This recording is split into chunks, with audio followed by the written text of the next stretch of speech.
Dans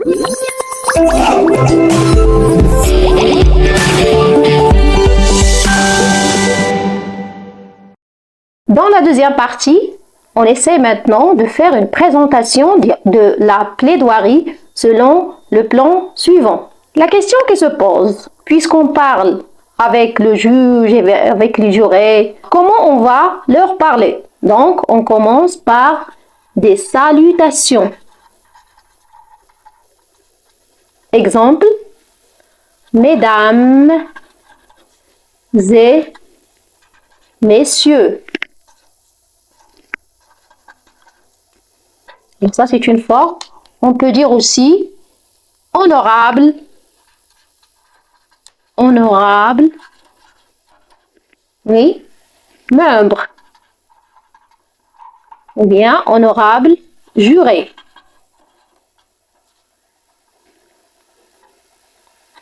On ajoute aussi une identification de qui? De l'avocat. C'est lui qui parle, c'est lui qui fait la défense. Plus son client, ça veut dire il va se présenter et puis il va présenter son client en parlant bien sûr de son objectif. À la fin, il va faire un exposé, un petit exposé de but de quoi? De la plaidoirie.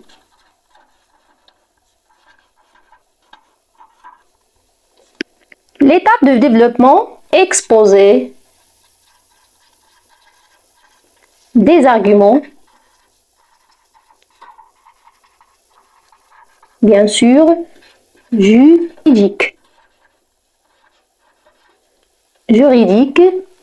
Et qu'est-ce qu'il va? Et des règles de droit. Règles de droit applicables à l'affaire. Applicable à l'affaire, c'est-à-dire le jugement.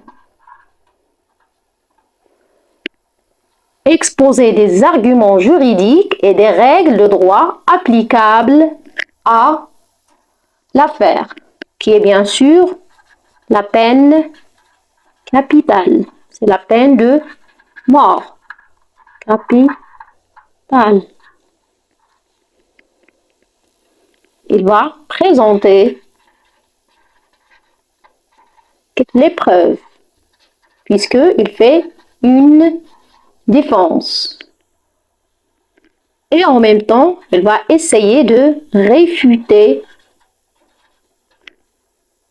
les arguments adverses qui sont contre son jugement. Les arguments adverses.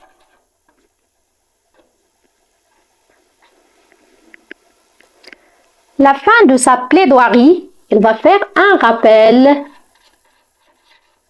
des failles, alors qu'on a présenté au début, des failles du système